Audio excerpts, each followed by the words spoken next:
the explanation of the question which I have put in the shorts yesterday. Okay, and also I will try to explain the concepts of electricity. Okay, so I'm just, let me zoom it out. I think it's visible now. Yeah, so here we have taken a numerical where two bodies are given. Two bodies A and B are given with a charge, with some charge. Okay, so what's that charge? That charge is 8 into 10 to the power minus 6 coulomb and minus 2 into 10 to the power minus 6 coulomb. Okay, these charges are placed at a separation of 20 centimeter, right? These charges are placed at a separation of 20 centimeter. So these are the charges, this one A and B, and this is the separation 20 centimeter, right? Now what we need to understand, in this numerical it is asked to us where the third charge is to be placed, so that with introduction of that charge the net effective force is zero, right? Net effective force is zero. So let us solve this question in a fresh way, right? So coming on it. Okay, let us solve it in a fresh way.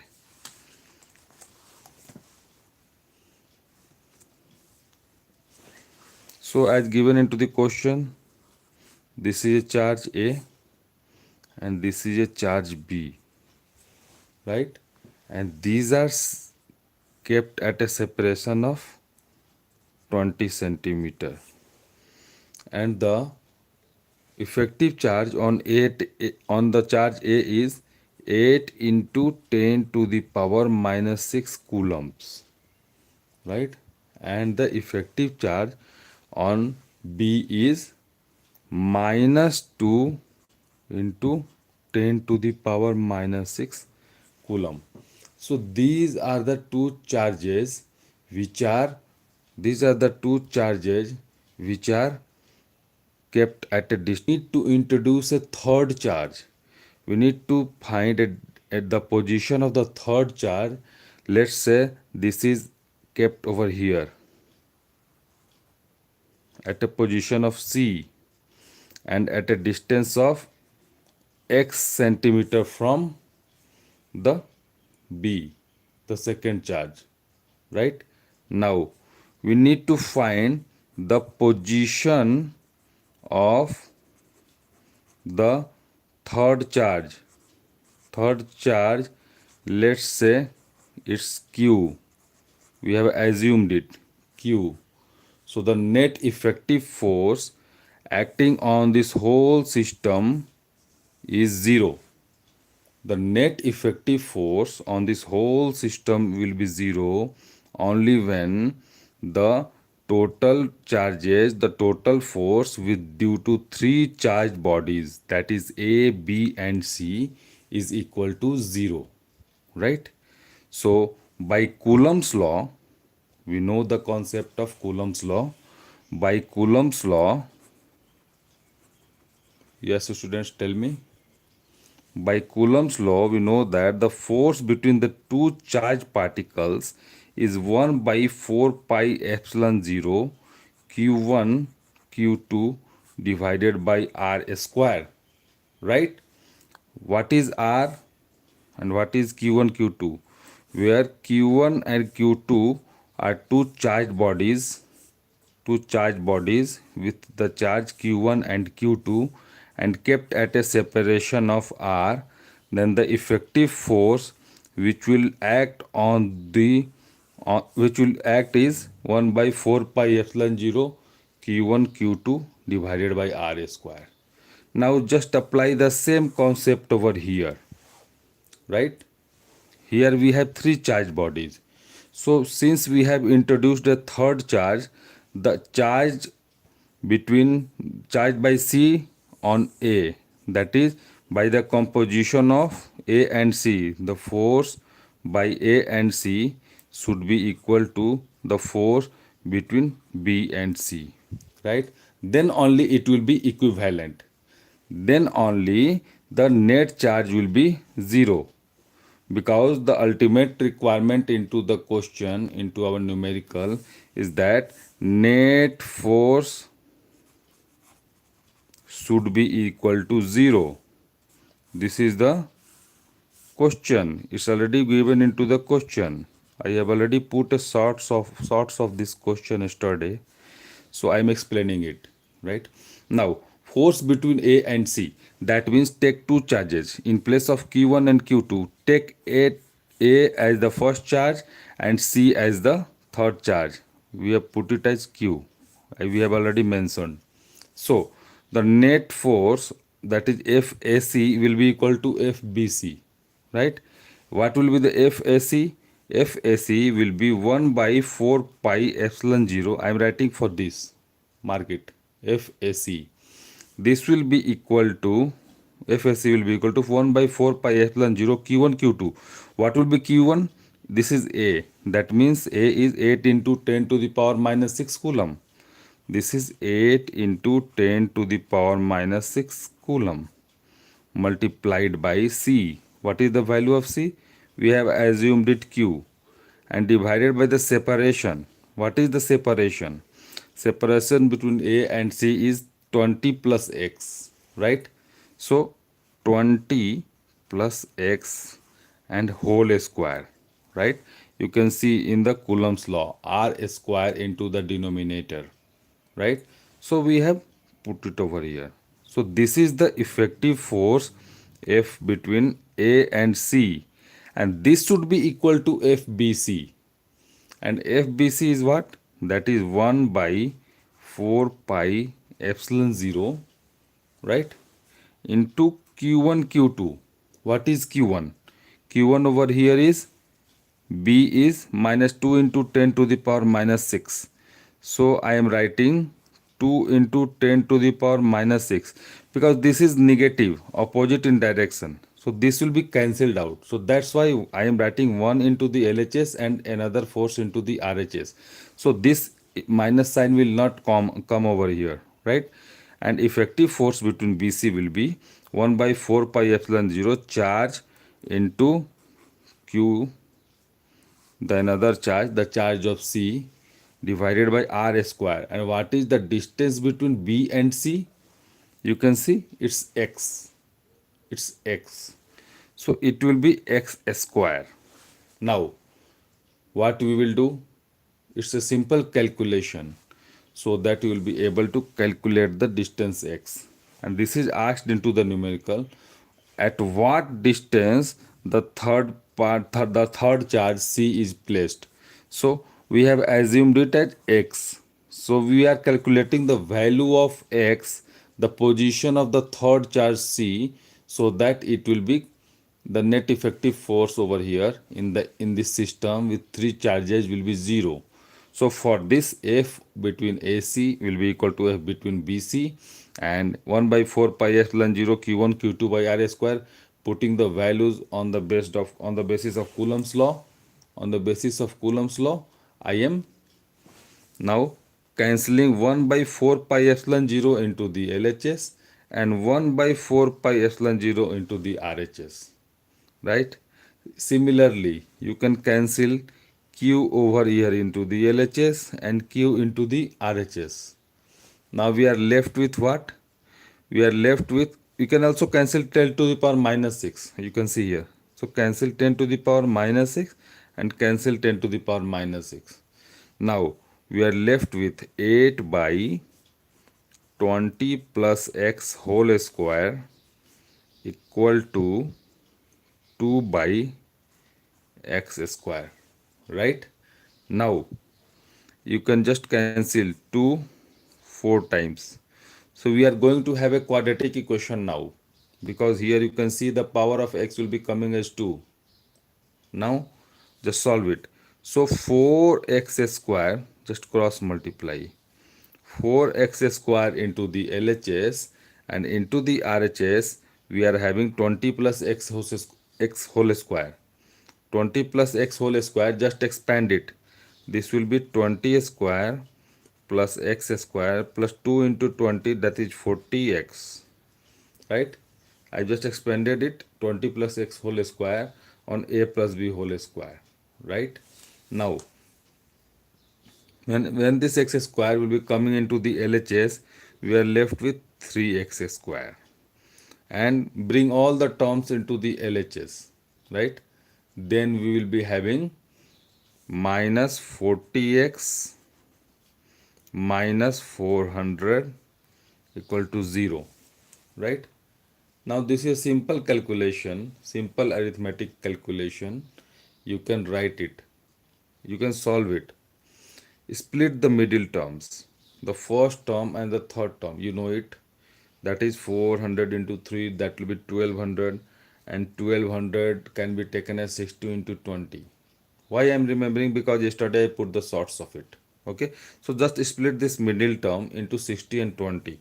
So we are having 3x square minus 60x plus 20x minus 400 equal to 0.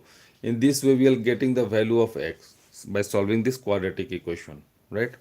So bringing the pair of two terms and taking common 3x over here, we are left with x minus 20 into the first two terms, and when taking 20 common over here, we are left with x minus 20 over here, right?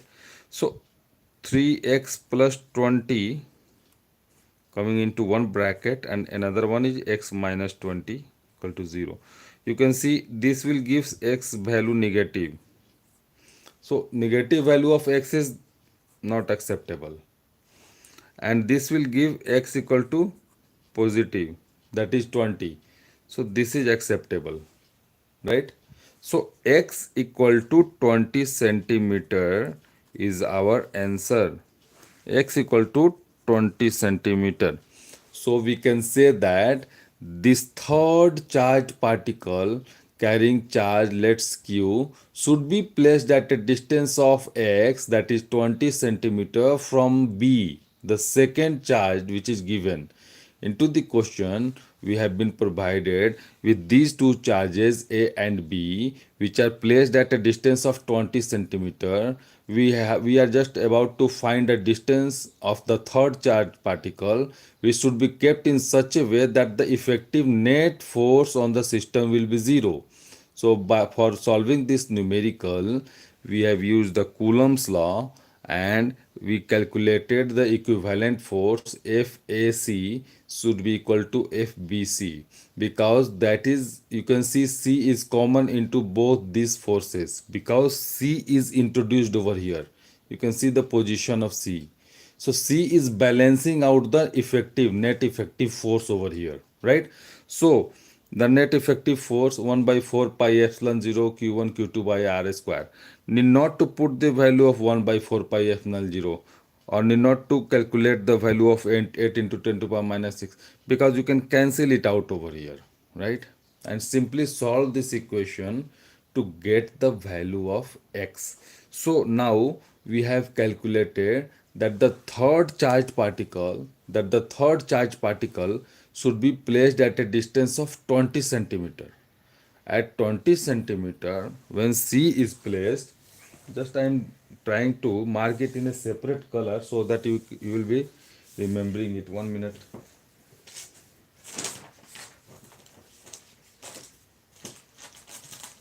So this third charged particle, this is C.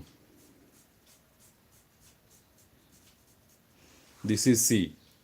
So C is introduced at a distance of x, right? So students, I think you understood the concept lying behind this question. Now what we will do, we will take some separate question, right? This numerical is based on Coulomb's law. This is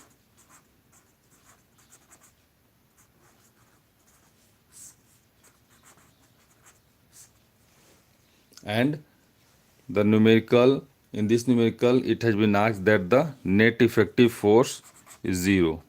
So net force should be equal to 0. For this, the force FAC, this one, should be equal to FBC.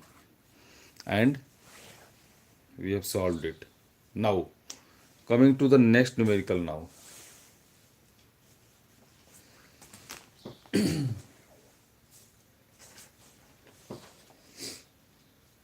There is a capacitor and there is a resistance. Okay, we'll take that question, right? We'll take that question, that energy of the capacitor, or we can take another question which I have already put. I am taking all those questions which we have applied into the. Let's take this simple question, where a circuit, an electrical circuit is given where three resistances are there. So let me draw the circuit diagram. Let me draw the circuit diagram. So an electrical circuit is given like this.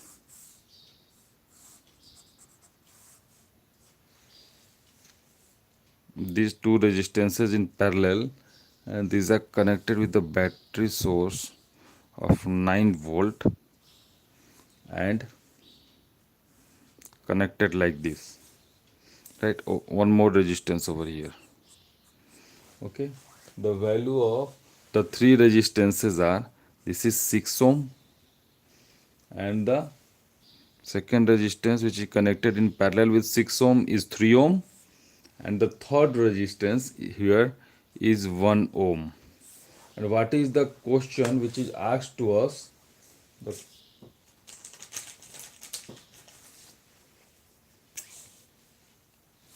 heat developed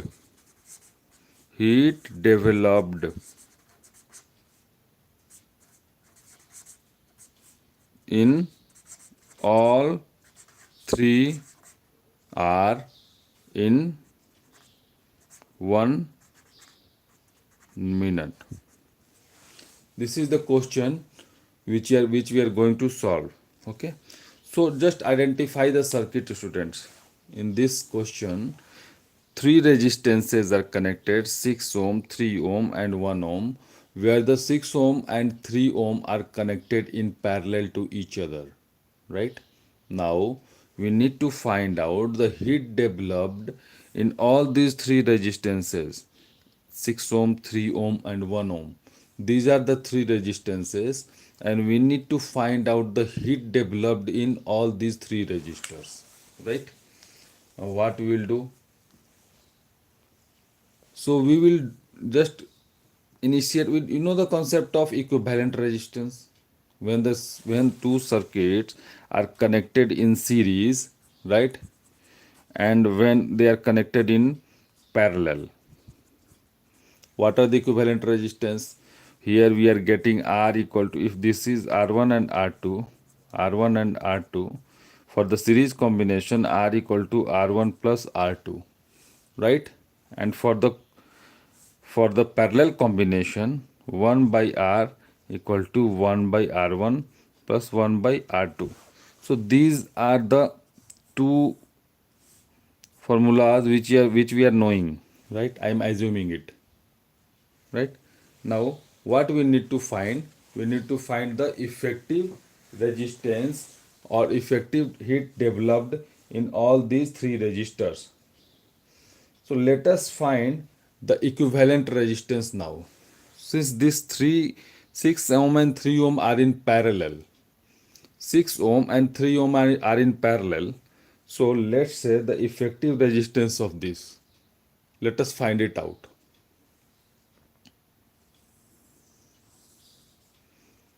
So I am marking it like this. So effective resistance of this will be 1 by, let's say this is R1, right? So 1 by R1 equal to 1 by 6 ohm plus 1 by 3 ohm, right? And if the equivalent resistance between of these two resistances is R1, I am calculating the equivalent resistance, right? So what we are getting, 1 by R1, 6 into 3 will be into the LCM, will be the LCM, and this will be 3 plus 6. So we are getting 1 by R1 equal to 9 by 18. So we are getting R1 as 2, equating the denominators, or by cross multiply, whatever it be. So R1 is 2. So this we are getting R1 equal to 2 ohm. This will be coming as 2 ohm. Now, how the circuit will look like? The circuit will look like now this.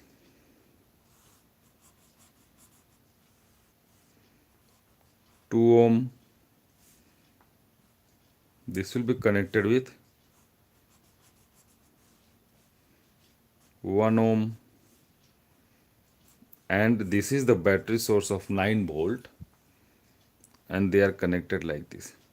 So our this circuit will be changed like this, right? 2 ohm, 1 ohm, and 9 volt. Now 2 ohm and 1 ohm are in series, right? So we can say the equivalent resistance, total equivalent resistance. What is that? Just add 2 and 1, right? Mind it, this is the series combination. For the series combination, we have used R equal to R1 plus R2. This we should use. And this is for the parallel combination of the resistance, right? Now, what we did, we simply add 2 and 1 now. So the equivalent resistance will be 2 plus 1 ohm, that is equal to 3 ohm. So 3 ohm is the equivalent resistance of this circuit, right? Now we need to find the heat developed in all these three resistances in 1 minute, right? You know the formula of heat? H equal to heat, H equal to I square into R into T. Isn't it? You know it. So H equal to I square into R into T. This is the formula which we are having. Now, we know the equivalent resistance, right? We know the equivalent resistance, that is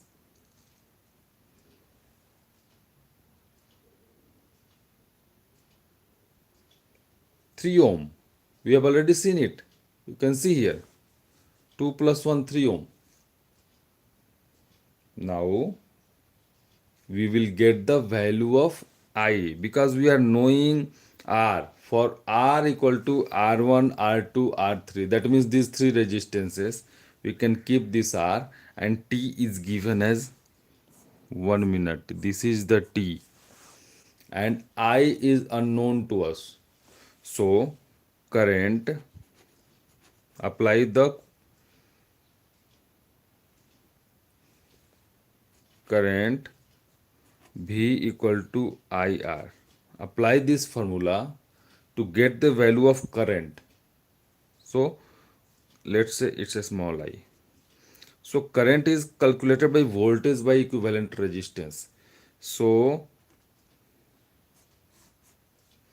V I equal to V by R. What is V? V is given to us as 9 volt.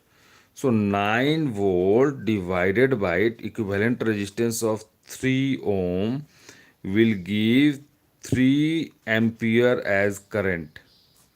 So current is 3 ampere. We have calculated it. Now What is the heat developed in resistance 6 ohm, in resistance 3 ohm, in resistance 1 ohm? Just apply this formula, H equal to I square RT. So, for 6 ohm, heat equal to I square into 6 into T, isn't it? Right? So, the 6 into T, but mind it, 6 ohm resistance, 6 ohm resistance is kept over here, and if we are considering for 3 ohm, heat will be I square into 3 into T, right? But mind it, the current which will be coming, through these two circuits will be separate. It depends, and it will depend upon the equivalent resistances, right? So current across this 3 ohm resistance, this one will be how much? Just calculate the equivalent resistance. Equivalent resistance is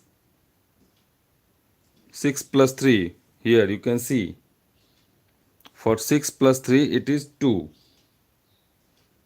and 2 is the equivalent resistance of this combination, right? So we have already discussed all this. Now just H equal to I square RT, put up the values of I equal to 3 ampere, which is calculated, we have calculated. Now putting up the value of I square RT, so I is sorry, I is 3. So 3 square into 3 into T. T is given to us as 1 minute, or 1, this will be in 60, this will be equal to 60 seconds. So this will multiplied by 60, right? So 9 I square, that means 9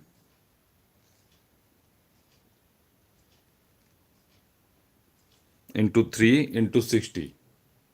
This is the heat developed, right? But mark it, the current through this and current through this will be different. Why? Because this is a lower value resistance and a higher current will pass through it, and the current which is coming through here, that is I, will be divided into I1 and I2 over here, right? So the I will be here, the I will be the effective value of the effective value of the current passing through 3, right? So this will be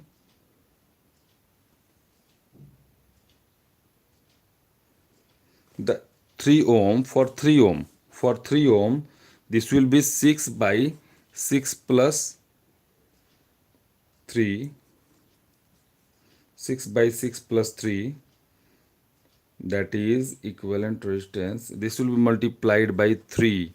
This we are getting 6 9 3 2 3 3 3 3. So 2 ampere is the current going through this 3 ohm. 2 ampere is the current going through this 3 ohm. Now, if 2 ampere is the current going through this 3 ohm, then the effective current is 3 ampere. So if here is 2 ampere, then here it's 1 ampere, because here 2 and 1 will be coming, applying the Kirchhoff's current law, it will be coming as 3 ampere. So this we have already calculated, you can see. So the effective current through 3 ohm is 2 ampere. because we have already discussed that this is a lower resistance, and for the lower resistance higher current will pass, right? So 6 by 6 plus 3, 6 by 6 plus 3 is the effective resistance. This will be multiplied by 3 to get 2 ampere. This is the current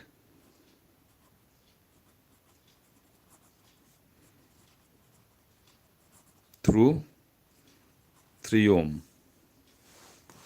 Just mind it. Current through 3 ohm. And if this 2 ampere is the current, then for 3 ohm, the current, the effective value of current will not be 3. This is the total current. In place of 3, it will be 2. So 2 square into 3 into 60, right? 2 square into 3 into 60. This will be coming in for the 12 equal to 720 joule. So 720 joule is the heat developed into this 3 ohm resistor. 720 joule, right? So what we did, we calculate the effective equivalent resistance of these two parallel combination, and then the circuit will look like this.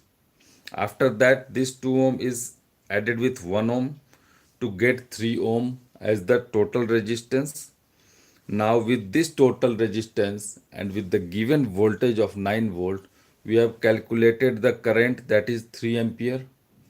Now what we will do, what will be the, this 3 ampere will be coming through this circuit, through this battery, through this positive side the current will start flowing like this, and when this will reach to this junction, this will be divided into two equal, not two equal parts, this will be divided into two parts, I1 and I2. And what will be the value of I1, we have calculated it's 1 ampere, and what will be the value of I2, it's 2 ampere, right? How? Because the current passing through 3 ohm will be 6 by 6 plus 3. 6 by 6 plus 3 into 3. And the current through for 6 ohm, the current will be 3 by 6 plus 3. You can see effective into 3 ampere. So this will be coming as 9 by 9, that is 1 ampere. So heat developed across 6 ohm resistor will be I square into R into T. The value of I is 1 square. I is 1, you can see here, into R. R is 6 ohm. 6 into T is 60 seconds. So this will be 366, the 360. So 360 joule is the heat developed across 6 ohm resistor, right? This one. And what is the heat developed across this 1 ohm? What is the heat developed across this 1 ohm? It's very simple.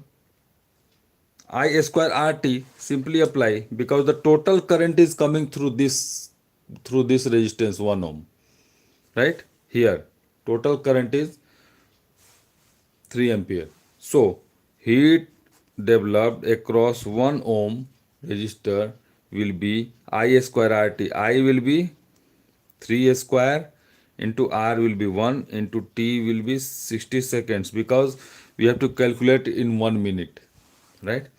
So 9 into 60,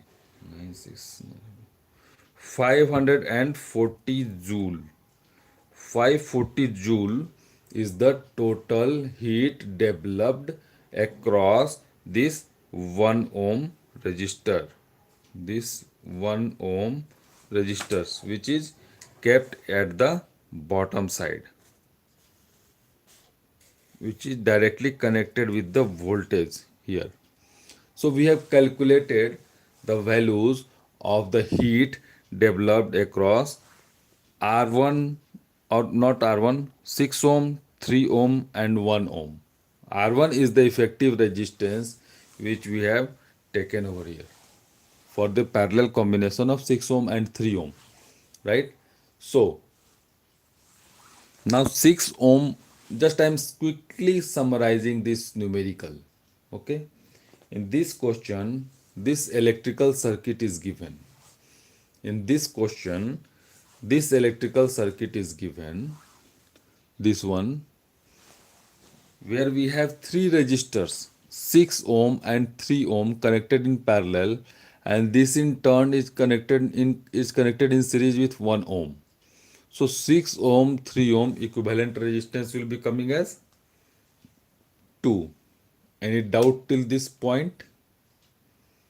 I don't think so.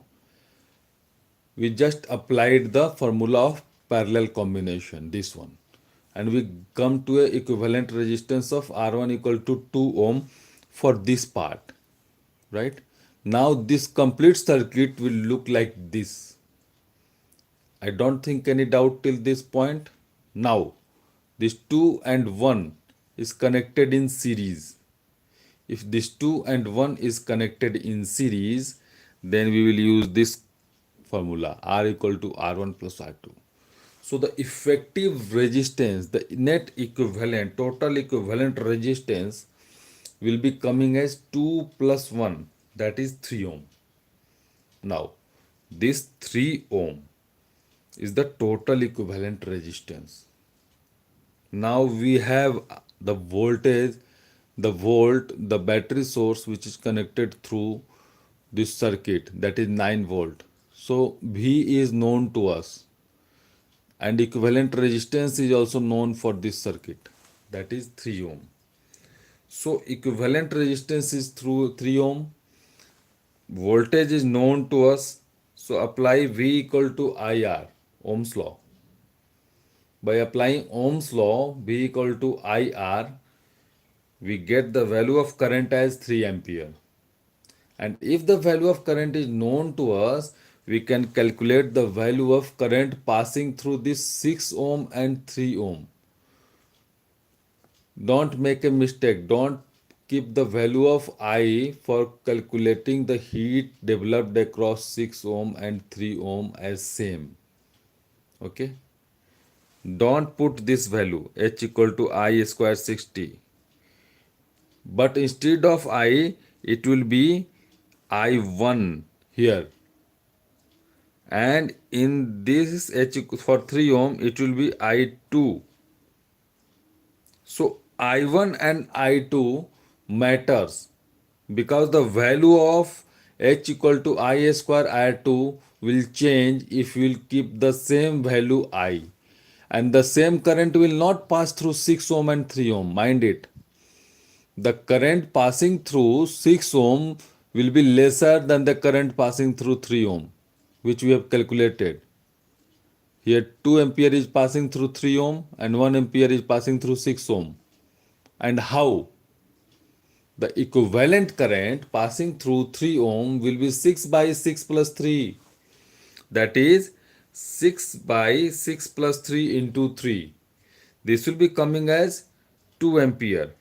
So 2 ampere is the current passing through 3 ohm. So here you can see 2 ampere and this will be 1 ampere. And this 2 plus 1 will be the total 3 ampere which will be passing through this, which is entering this parallel combination, right? Now we have calculated the current I1 and R2, I1 and R2 passing through this resistance 3 ohm and 6 ohm, or 6 ohm and 3 ohm respectively, right? And the effective current value will be 6 by 6 plus 3 into 3 for 3 ohm resistance, which will be coming as 2 ampere, and for 6 ohm resistance it will be coming as 3 by 6 plus 3 into 3 ampere. Why? You can see in the denominator it will be 6 plus 3, and into the numerator for 6 ohm it will be 3. Just take the opposite side. If you are calculating current for 6 ohm, current passing through this 6 ohm, it will be coming as 3 by 6 plus 3 into total current. that is 1 ampere. And if you are calculating current through this 3 ohm, this is 6 by 6 plus 3 into 3, right?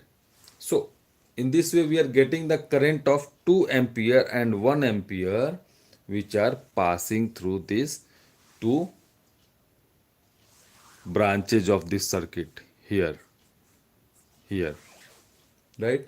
And if I1 and I2 are the current which are passing through 6 ohm and 3 ohm, then heat developed will be H equal to I square RT. We know this. Just apply the same formula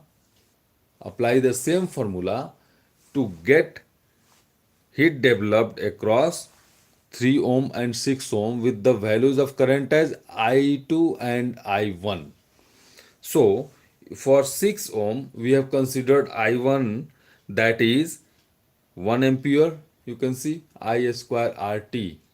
So it will be coming as 360 joule. So in 6 ohm resistance, 360 joule will be developed. This is the heat developed. And for the 1 ohm resistance, for the 3 ohm resistance, the current will be 2 ampere. So in the formula I square RT, put I equal to 2 to get the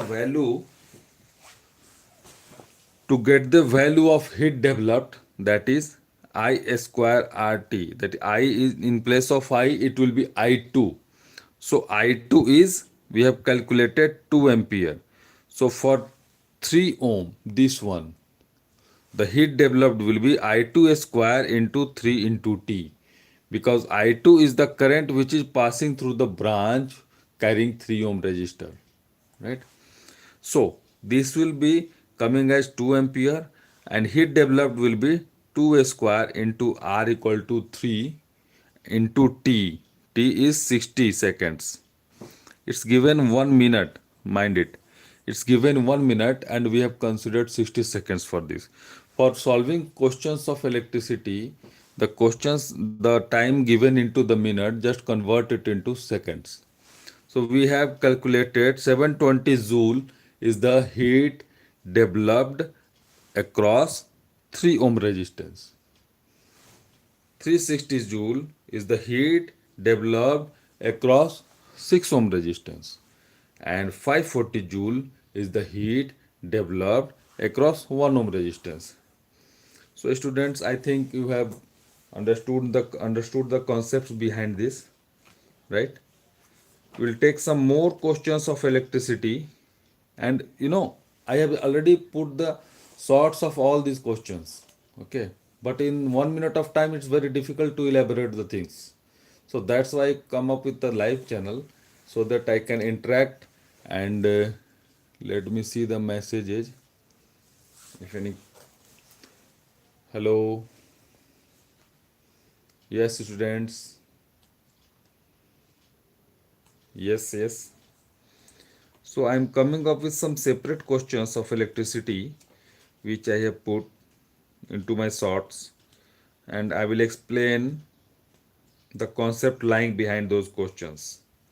Okay. Today the topic is electricity. So I will take only questions of electricity, right?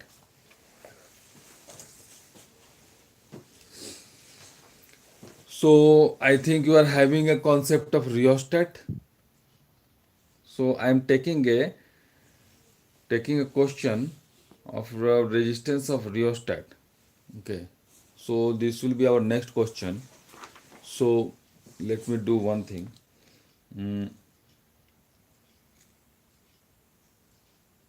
Potential difference concept. So I am doing one thing. So let's have some interaction. So any query or question on this numerical?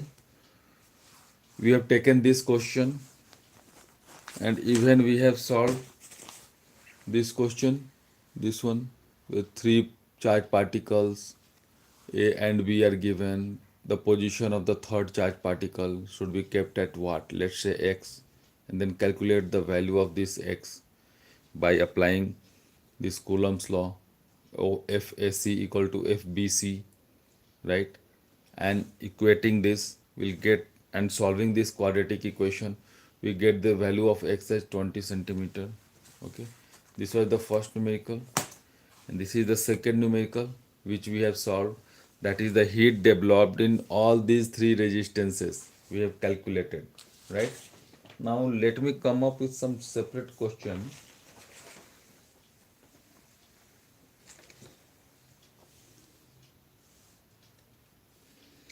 What is the time constant of an RC circuit?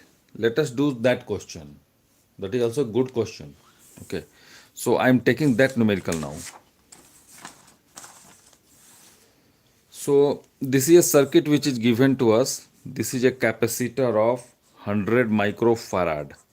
100 microfarad, and this is connected with a resistance of 200 ohm, right? And this is connected with a voltage source V.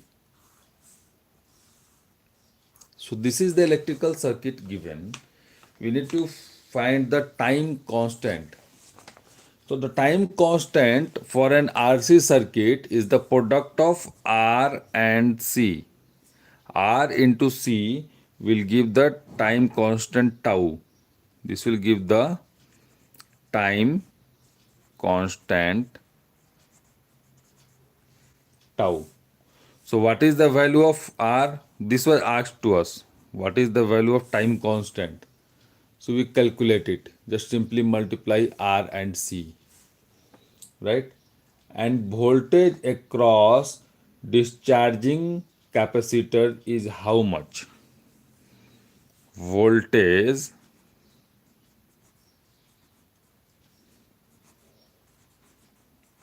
across discharging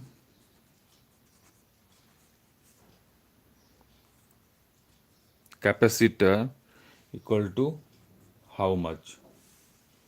And energy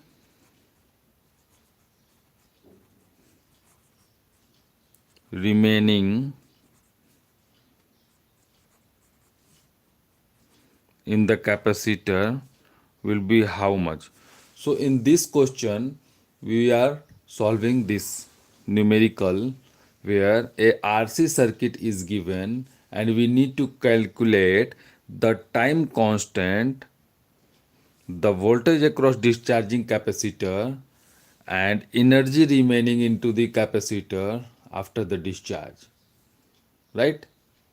So students, you try to understand the energy will be dissipated when there will be a resistance into the circuit. The energy will be dissipated, right? So as we said, the time constant tau. So it's very simple. Multiply R and C. What's the value of R and what's the value of C? Just what's the value of R? What's the value of C? Just multiply it. So 200 will be multiplied by 100 microfarad capacitance. So this will be coming as 200 into 100 into 10 to the power minus 6. This will be the time constant tau, this one. So tau is calculated as R into C. The value of R is 200. Value of C is 100 micro. Micro is 10 to the power minus 6. Micro is 10 to the power minus 6. So this will be coming as this. So 1, 2, 3, 4. 1, 2, 3, 4. 4 zeros will be cancelled out with the 10 to the power minus 4 and we are left with 2 by 100. So 2 by 100 will give us as 0.02. So this is the value of the time constant tau. This is the value of the time constant tau. So this part is solved. Now, voltage across the discharging capacitor of 100 microfarad, how much it is? We know that the voltage across the charging capacitor, that will be followed by the formula Vt equal to V0, that is the initial, into e to the power minus t by tau, right? What is V0? You can see in this question, into the numerical, this V0 will be required. So this is given that this voltage, this capacitor is charged to 50 volt, and if this data is given into this question, we consider this V0 as 50 volt. So this part is can be captured over here, 50 into e to the power minus t by t. So 50 is the voltage through which the capacitor is allowed to charge. So I am writing this that capacitor charged to 50 volt. Capacitor charged to 50 volt. So this V0 will be 50, right? Into e to the power minus t by t. So, and we need to calculate the discharging time. So this t will also be required. This t is given as 5 millisecond. Unless and until we have these two data, we can't put the values into this, and we are not able to calculate the voltage across the discharging capacitor. So this will be followed by, just I'm writing over here, Vt equal to V0 into e to the power minus t by tau, right? So here V0 is 50. V0 is 50. And if V0 is 50, e exponent e to the power minus t is minus 5 millisecond. Minus 5 milli is 0.005. This is the value of t, a small t, time, divided by tau. Tau is 0.02. So here you can see we can calculate the value of this one, and it's given into this question that e to the power minus 0.25, e to the power minus 0.25 is given as 0.7788.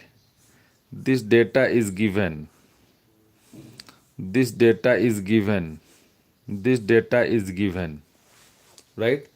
So this is given. I am writing over here, right? Given. So if Vt equal to V0 into the e to the power minus t by tau, tau is the time constant which we have calculated 0.02, right? Now just put up the value over here. 50 into e to the power minus 0.05, that is 5 millisecond is the time given, divided by 0.02, divided by 0.02.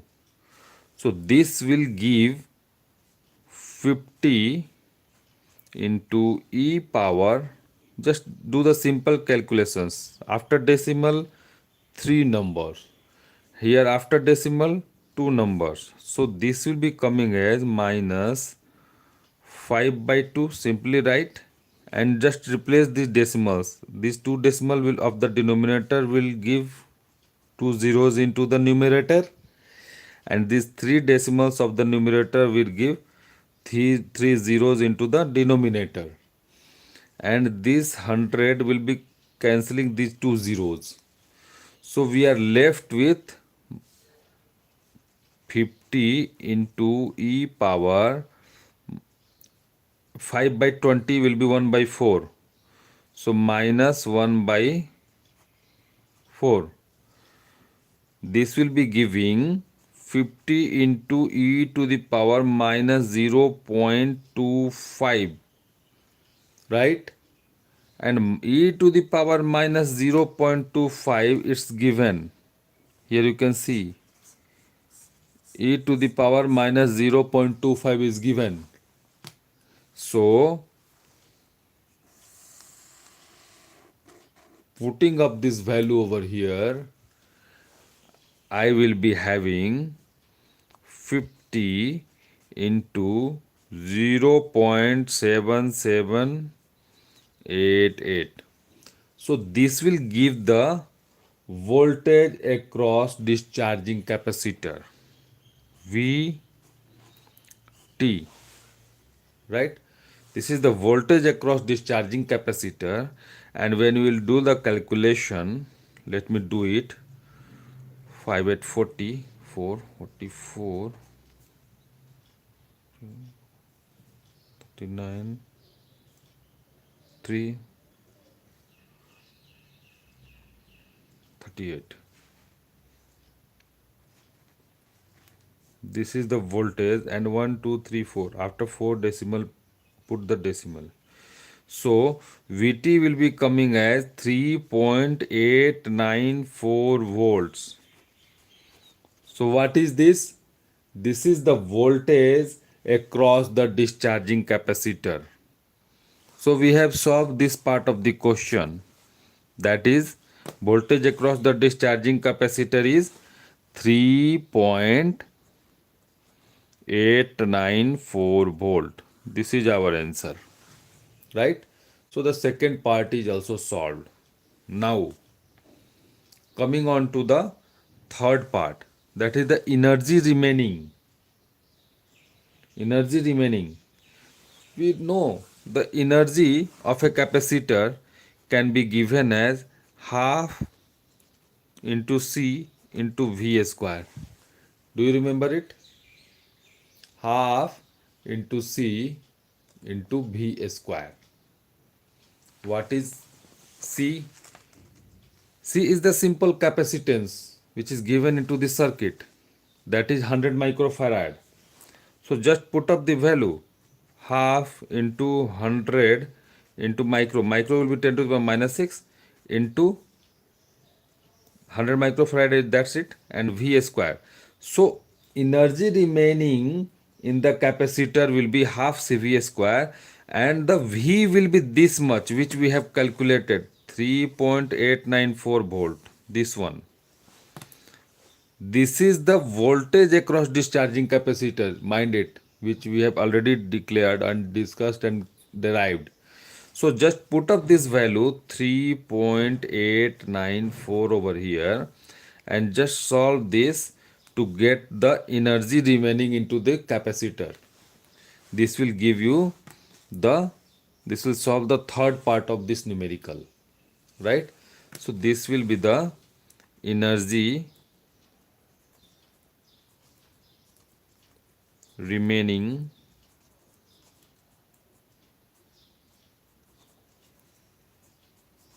in the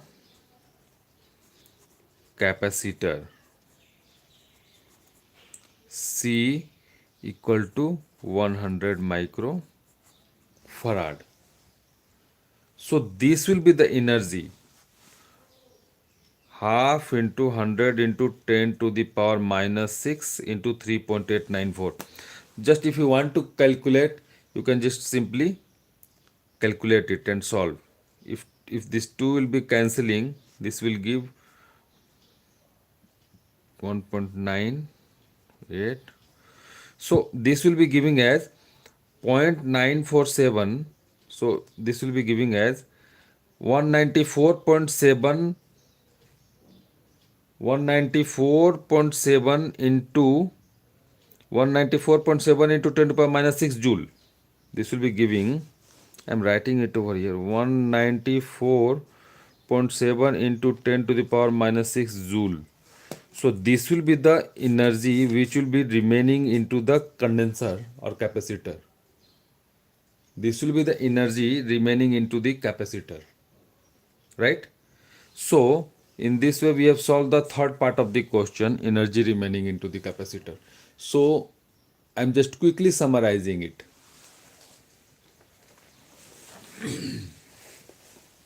I'm just quickly summarizing this numerical. This is an RC circuit where a capacitor and resistance are connected in series like this with a voltage source V, and capacitor is charged to 50 volt, right? So 50 volt is charged, and in t equal to 5 millisecond, in the given time period of 5 millisecond, we need to calculate the time constant,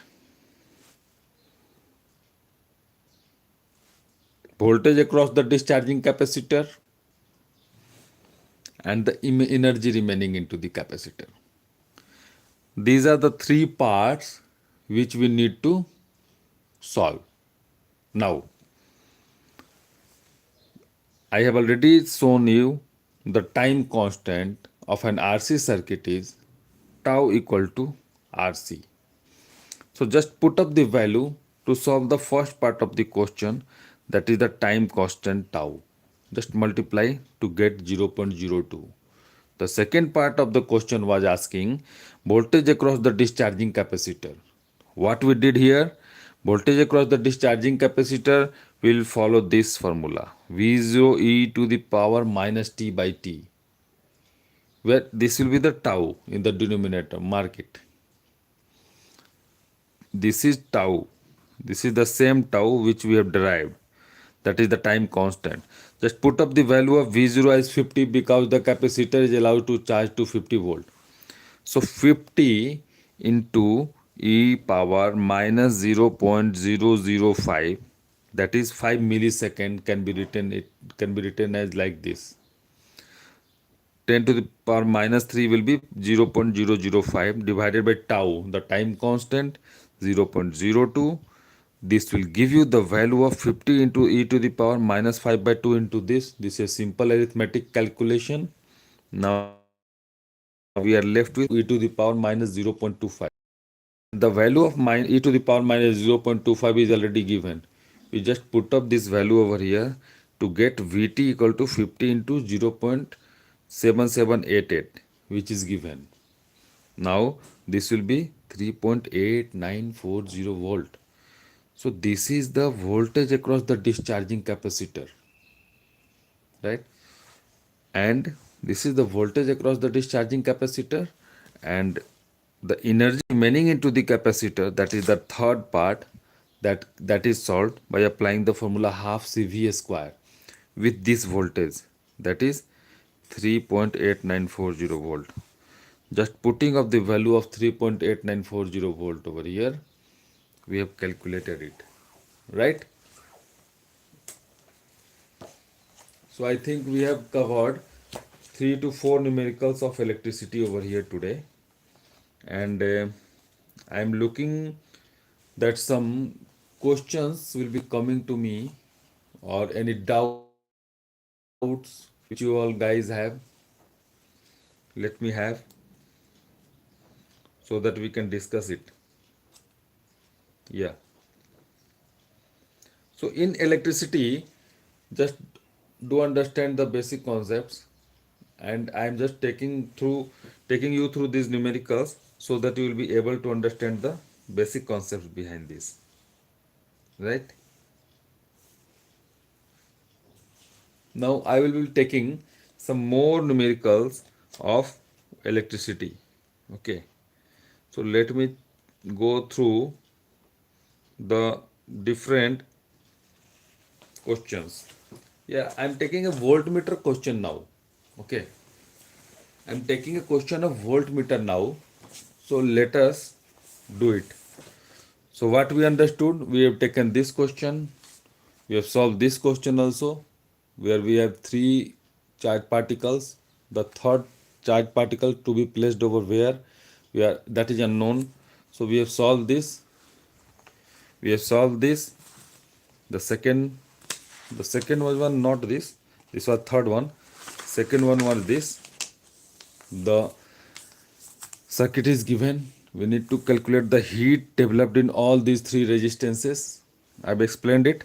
Now coming on to the next numerical, that is the fourth for today's class.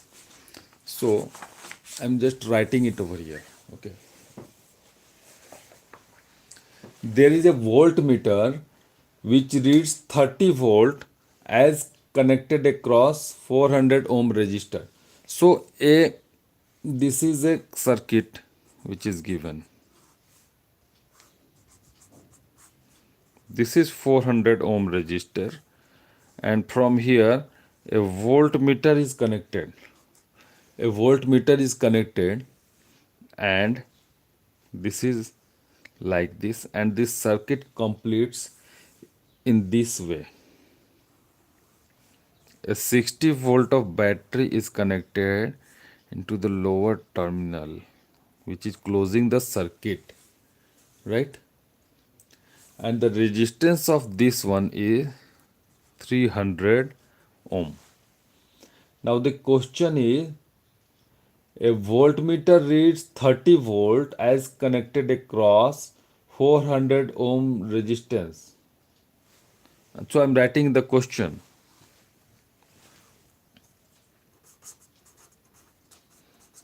Voltmeter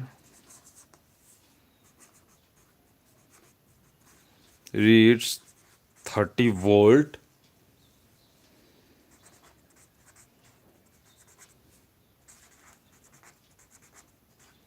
when connected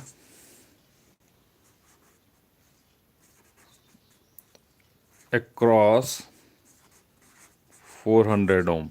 Definitely this voltmeter is connected across this 400 ohm. So this is shown to you. This data is already given into the numerical, right? Now same voltmeter, if connected across 300 ohm, what will be the reading?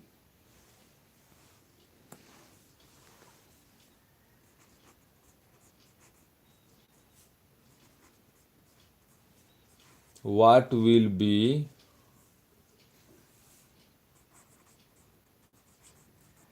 reading of voltmeter when it get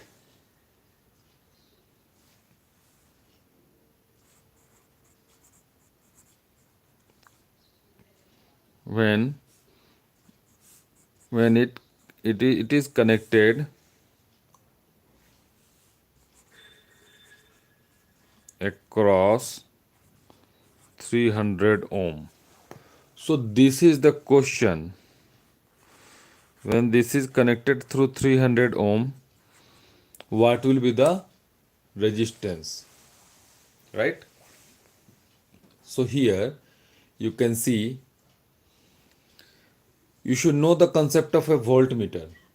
A voltmeter is also having some resistance. A voltmeter is also having some resistance, isn't it? A voltmeter is also having some resistance. So let us assume, you need to consider that resistance into picture so that you will be understanding and able to solve this question very quickly. Let us assume that resistance as R.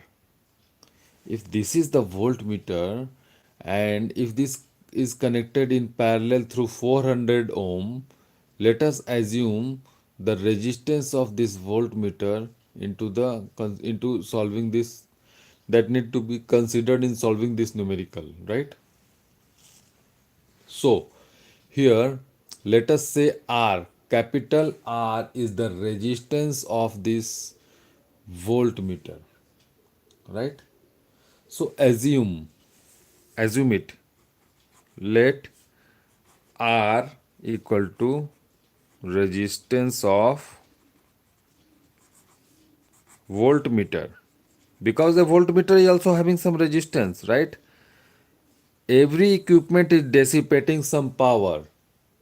So, and when power will be dissipated, definitely it will resisting. So, if you are taking a conductor also, that is also not 100% pure. Some impurity is there. So, whenever there is some impurity, every particle electrical circuit in every equipment is consuming the power, right? Because it is obstructing the flow of current through it. So that's why the resistance of the voltmeter will also be there. So let us assume it as R. If R is the resistance of voltmeter, then you will be seeing the circuit like this.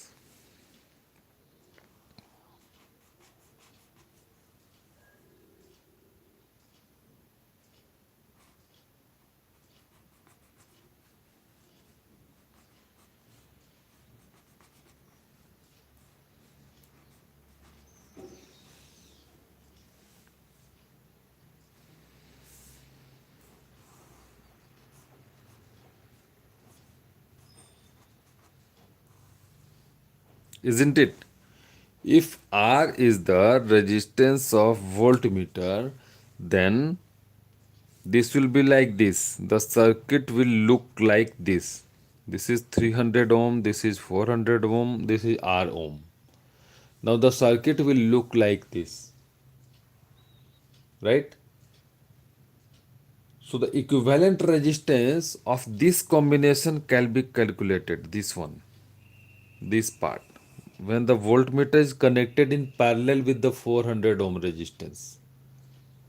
So what will be the equivalent resistance of this part?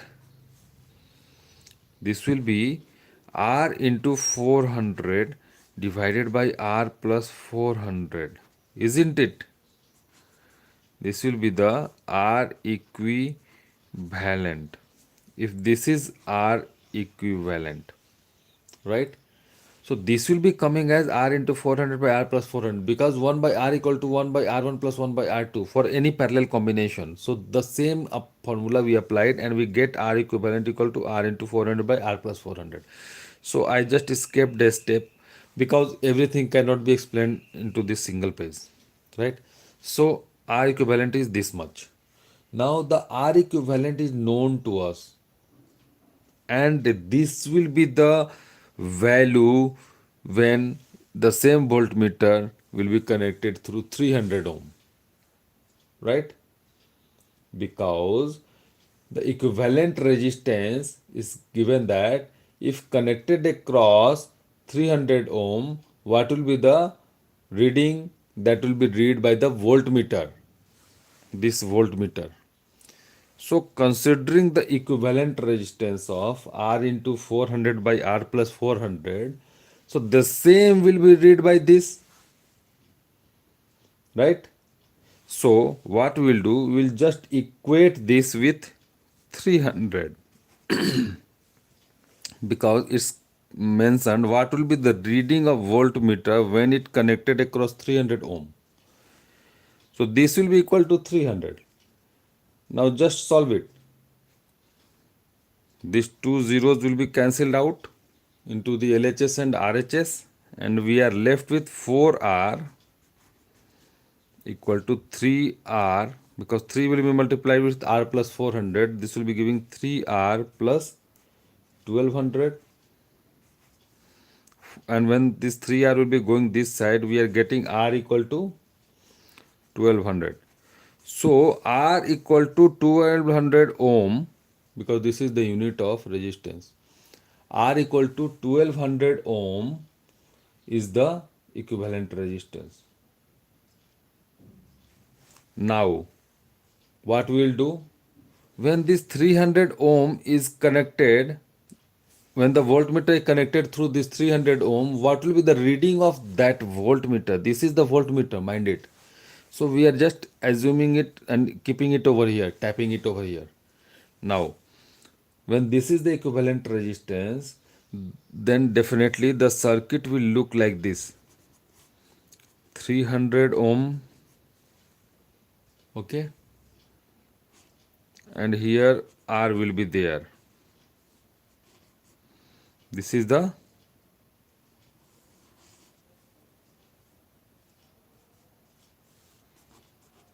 voltmeter. Mind it. Same voltmeter which was connected in parallel with 400 ohm. That voltmeter is now connected with 300 ohm, because a voltmeter will read the current passing through the given circuit or given resistance or given electrical um, electrical portion or electrical R, L, C, whatever resistance, inductor or capacitor. When you are just applying it across parallel to it, the voltmeter is reading it. Okay, so here this is tapped through this point and this point to get the reading of the voltage passing through this 300 ohm, right? So R equivalent will be same, that is, apply the formula 1 by R equal to 1 by R1 plus 1 by R2. So here R equivalent will be R1 into RT, that is 300 into R by 300 plus R, isn't it? But what is the value of R? This is R equivalent. R equivalent. Here I am saying R equivalent for this one. This is R equivalent. This is R equivalent. This is R equivalent. Right? Now, we know the value of R as 1200. So, what we will do? We will do put the value of R equal to 1200. So, this will be 300 into 1200 by 300 plus 1200. Isn't it? Right. So this will be coming as 12 into 3, that is 36. 4 times 0, 2 0 of 300 and 2 0 of 12. So 36 4 times 0 divided by 12 plus 3, 15, 4 times 0. Right? So 4 zeros and 4 zeros will be cancelled out. So 36 by 15. So 36 by 15 is the equivalent resistance. 1200 plus 300. No, it's not 4 times 0, 1500. Sorry, my calculation mistake. So only 2 zeros will be cancelled out and 2 0 will be left. So 3600 by 15 is the equivalent resistance when the voltmeter is connected through 300 ohm. Right? So this will give you 15 2 times 30, 15 4 times 60. This will give you 240 ohm. So this will give you 240 ohm. So 240 ohm is the equivalent resistance when the voltmeter is connected through 300 ohm. Right? Now, when this 300 ohm is connected through the voltmeter in parallel, this will read 240 ohm. Now, how the circuit will look like? The circuit will be like this: 200 here, 240, this one, 240 added with what? 400. What is that 400? This is the 240, and this will be added with 400 will give you 600. Here 400, and the equivalent resistance will be 240 ohm when this voltmeter is connected over here. So 240 plus 400, this will give you what? 640. 400 plus 240 will give you 640, right? But the equivalent resistance, what we need to calculate into the question. It's given that the voltmeter reads 30 volt as connected across 400 ohm. So this voltmeter is given, the reading of this voltmeter is given, right? Now 30 volt is the resistance, is the voltage of that voltmeter when it is connected across 400 ohm resistor. Now same voltmeter when it connected across 300 ohm, what will be the reading, right? This was the question to us. So we have calculated the equivalent resistance when the same voltmeter is connected in parallel to 300 ohm will be 240 ohm, right? So the effective resistance of the circuit will be 640 ohm, right? And the potential drop through this combination will be 240 divided by 640. I am writing it over here due to lack of space. 240 divided by 640, because 240 is the reading of this voltmeter when connected across this 300 ohm. So this 240 will be added with the existing 400, which is given over here into the question. This will give 640, and the equivalent potential drop, that is the potential drop across the 300 ohm, will be 240 by 640 into 60. 60 is the voltage given. So this will give you whatever the answer, this will give you that voltage is your answer. So the same voltmeter when it connected across 300 ohm, it will give you the reading of that much of volt, right? So students, hope you have understood the concepts of electricity, and with this I am closing this session now, and thank you so much for watching. Take care and happy learning. Bye bye.